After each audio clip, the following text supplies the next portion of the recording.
बंधु माने आजिर एही कार्यक्रम को आपण मानकु स्वागत। आजिर एही कार्यक्रमटी मकर राशि व्यक्ति विशेष मानक पई बहुत गुरुत्वपूर्ण अटे, बहुत ही खास अटे।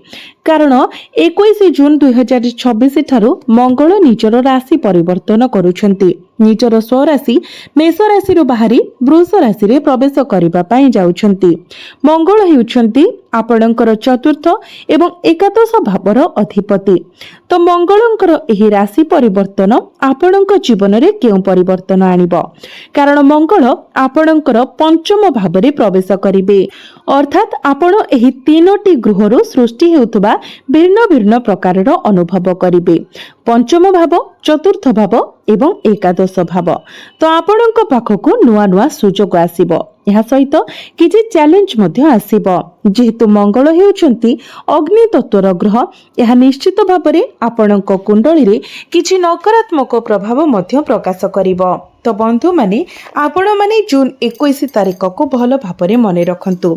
एही समय दीर्घ दिन धरी आयर नूतन उत्स खोजुथिबा लोकंक पई उत्कृष्ट हेबो बोली प्रतिश्रुति दिए। सेहीपरि इन्वेस्टमेंट करने चाहूथिबा लोक माने अनुकूल सुजोग पाइबे। जदि आपणक जीवन अशांत रहिछि किंबा आपणक चारि पाखरे थिबा लोकंक सहित गुरुत्वपूर्ण समस्यार आपण सम्मुखीन हेउछंती, तेबे मंगल आपणक मानसिक शांति फेराई आनिबारे साहाय्य करिबे। तथापि आपणको किछि निर्दिष्ट सतर्कता अवलंबन करबाको पड़िबो, जहां आमे आज भिडियो रे आलोचना करिबो। तो भिडियोटी को आपण आरंभରୁ शेष पर्यंत निश्चित भाबरे देखंतु, जहा फଳରେ आपण मंगलंकर नकारात्मक प्रभाव को एडाई पारिबे।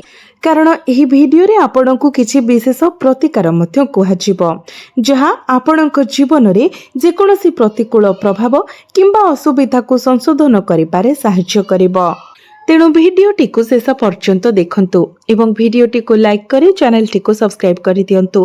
कमेंट बॉक्स रे भक्ति एवं श्रद्धार सहित जय श्री जगन्नाथ, जय मां लक्ष्मी निश्चय लिखंतु। तो बंधु माने मंगल हेउछंती आपणकर लाभ भावर अधिपति, जे कि आपणकर पंचम भावरे गोचर करिबा पई जाउछंती। तो एहार एक चमत्कार फलाफल हेउची आयर नूतन उत्स आपणको मिलिजिबो। अप्रत्याशित क्षेत्रରୁ टंका आसीबा आरंभ हेबो, जेउठारो आपण पूर्वरु कोनोसी संभावना देखि नथिले। जेतु मंगल आपणकर लाभ भावर अधिपति अटंती एवं आपणकर पंचम भावरे गोचर करिबे, तो आपण यथेष्ट लाभ आशा करि पारिबे।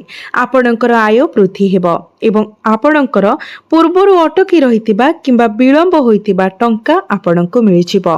उदाहरण स्वरूप जदि आपण एपरि किछि टंका इन्वेस्टमेंट करिथिले जहा आपणको मिलिबार कोनोसी संभावना नथिला, तो मंगल सेई टंका को पुनरुद्धार करिबारे साहाय्य करिबे। आपणकर पूर्व निवेश हठात लाभ आनी पारे, कारण मंगल लाभ भावर अधिपति अटंती।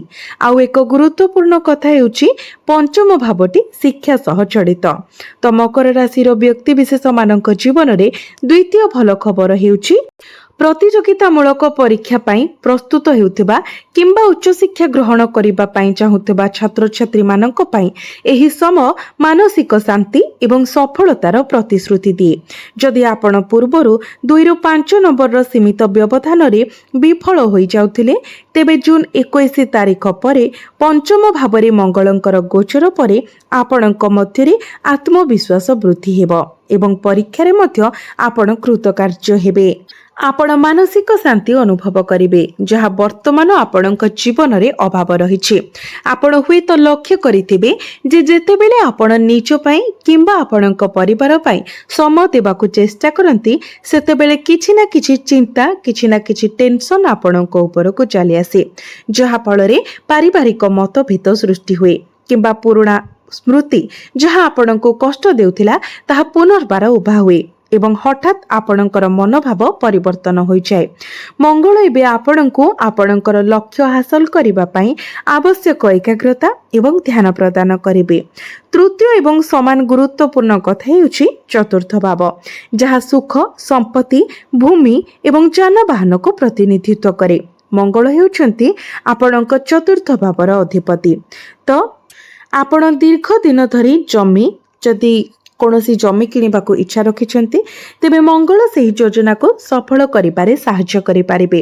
ଆପଣ କୌଣସି ନୂତନ ଯାନ କିଣିବା ବିଷୟରେ ଯଦି ଚିନ୍ତା କରିଥିଲେ, 2 ଚକିଆ ହେଉ କିମ୍ବା 4 ଚକିଆ ହେଉ, ତ ଜୁନ୍ 21 ପରେ ଉତ୍କୃଷ୍ଟ ଗ୍ରହ ସଂରଚନା ଆପଣଙ୍କ ଘରକୁ ଏକ ଯାନର ଆଗମନକୁ ସୂଚିତ କରେ। ଏହା ସହିତ ଆପଣ ବିବାଦୀୟ ପାରିବାରିକ ସମ୍ପତ୍ତି ସମ୍ପର୍କରେ ପ୍ରଗତି ଦେଖିପାରନ୍ତି। ଜୁନ୍ 21 ପରେ ଏପରି ସମ୍ପତ୍ତି ହାସଲ କରିବାର ପ୍ରକ୍ରିୟା ଆରମ୍ଭ ହୋଇପାରେ। ତଥାପି ମଙ୍ଗଳ ମଧ୍ୟ 3ଟି ନକାରାତ୍ମକ ପ୍ରଭାବ ଆଣୁଛନ୍ତି। ଯେପରି ସେ ଆପଣଙ୍କୁ ଶୁଭ ଫଳ ଦେଉଛନ୍ତି, ସେହିପରି କିଛି ଅଶୁଭ ପ୍ରଭାବ ମଧ୍ୟ ପକାଇବେ। ପଞ୍ଚମ ଭାବଟି ଅପ୍ରତ୍ୟାଶିତ ଟଙ୍କା ଏବଂ ଲାଭକୁ ନିୟନ୍ତ୍ରିତ କରେ। ଆୟର ଉତ୍ସ ଯାହା ଆପଣ କଳ୍ପନା ମଧ୍ୟ କରିନଥିଲେ। ଏହା ବିପଦ ସହ ଜଡ଼ିତ ଘର ମଧ୍ୟ। ତେବେ ସମ୍ଭାବ୍ୟ ବିପଦ କ'ଣ? ଭଲ ଭାବରେ ଶୁଣନ୍ତୁ। ଆପଣଙ୍କୁ ଏଠାରେ ଟିକେ ସତର୍କ ରହିବାକୁ ପଡ଼ିବ, କାରଣ ମଙ୍ଗଳ ଆପଣଙ୍କୁ ଅଧିକ ବିପଦ ନେବାକୁ ପ୍ରେରଣା ଦେଇପାରନ୍ତି କିମ୍ବା ଆପଣଙ୍କୁ କିଛି ବିପଦପୂର୍ଣ୍ଣ କାର୍ଯ୍ୟ କରିବାକୁ ପ୍ରେରଣା ଦେଇପାରନ୍ତି। ଆପଣଙ୍କୁ ଏହି ବିଷୟରେ ବହୁତ ସତର୍କ ରହିବାକୁ ପଡ଼ିବ। ହଠାତ୍ ଆପଣ ଷ୍ଟକ୍ ମାର୍କେଟରେ ଟଙ୍କା ଇନଭେଷ୍ଟମେଣ୍ଟ କରିବାକୁ, ଜୁଆ କିମ୍ବା ବାଜିରେ ଲିପ୍ତ ହେବା ପାଇଁ କିମ୍ବା ଆବେଗପୂର୍ଣ୍ଣ କ୍ରୟ କରିବା ପାଇଁ ପ୍ରଲୋଭିତ ହୋଇପାରନ୍ତି, ଯଦିଓ ଏହି କାର୍ଯ୍ୟଗୁଡ଼ିକ କ୍ଷତିର କାରଣ ହୋଇପାରେ। ବିପଦ ନେବା ଜୀବନର ଏକ ଅଂଶ ହୋଇଥିଲେ ମଧ୍ୟ ତରବରିଆ ଭାବରେ, କ୍ରୋଧରେ କିମ୍ବା ମଙ୍ଗଳ ଗ୍ରହଙ୍କର ପ୍ରତିକୂଳ ପ୍ରଭାବରେ କେବଳ ଦେଖାଇ ହେବା ପାଇଁ ଏପରି କରିବା ଦ୍ୱାରା ଆପଣଙ୍କର ଟଙ୍କା ବିପର୍ଯ୍ୟୟଜନକ ଭାବରେ ବନ୍ଧା କିମ୍ବା ହଜିପାରେ। ଏହା ଆପଣଙ୍କ ପାଇଁ ବିଶେଷ ଗୁରୁତ୍ୱପୂର୍ଣ୍ଣ। ଜୁନ୍ 21 ପରେ ଉତ୍ସାହ, ଆକ୍ରମଣ କିମ୍ବା ମଙ୍ଗଳର ଉତ୍ତେଜକ ପ୍ରଭାବ ଆପଣଙ୍କୁ ଅବାସ୍ତବ କଳ୍ପନା ଉପରେ ଆଧାରିତ ଯୋଜନାରେ ନିବେଶ କରିବାକୁ ଦିଅନ୍ତୁ ନାହିଁ। ଯେପରିକି 5 ଟଙ୍କା, 1 ଟଙ୍କା କିମ୍ବା 1000 ଟଙ୍କା ଆପଣଙ୍କର କୋଟି କୋଟି ଟଙ୍କାରେ ପରିଣତ ହେବ ବୋଲି ଆଶା କରିବା। ଏପରି ଫାଶରେ ଫସିବା ଦ୍ୱାରା ଆପଣ ପୂର୍ବରୁ ଥିବା କଷ୍ଟର୍ଜିତ ଟଙ୍କା ମଧ୍ୟ ହରାଇ ପାରନ୍ତି।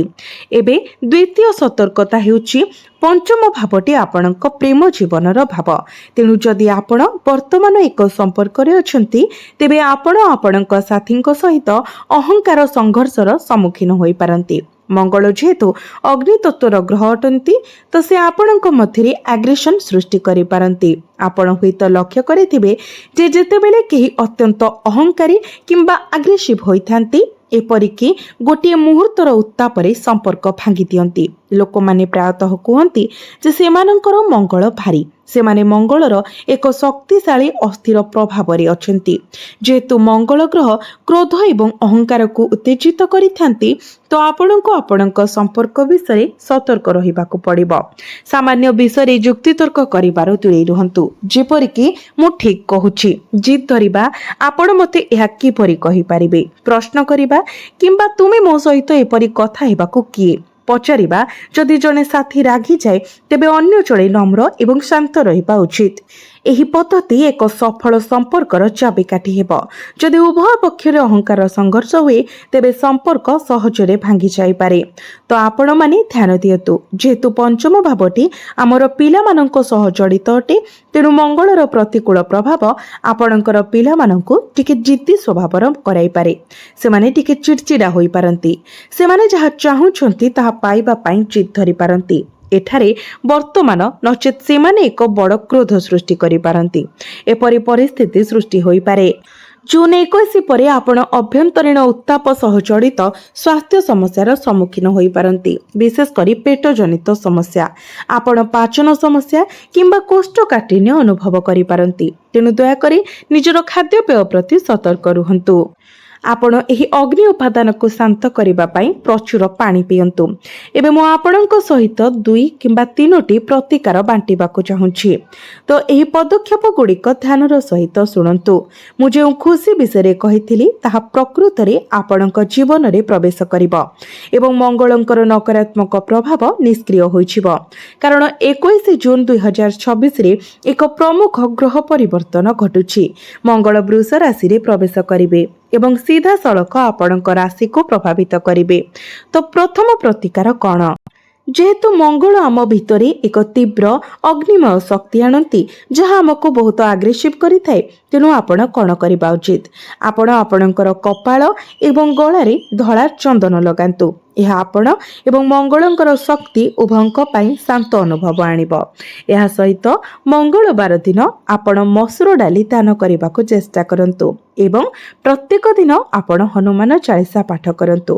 ଆପଣ ଯଦି ଏହି ପ୍ରତିକାର ଗୁଡ଼ିକ ପାଳନ କରନ୍ତି ଏବଂ ଯେତେବେଳେ ଆପଣ ଗୁରୁତ୍ୱପୂର୍ଣ୍ଣ କାମ ପାଇଁ ଘରୁ ବାହାରକୁ ଯାଉଛନ୍ତି, ବାହାରକୁ ଯିବା ପୂର୍ବରୁ ଟିକେ ଗୁଡ଼ ଖାଇ ଘରୁ ବାହାରନ୍ତୁ।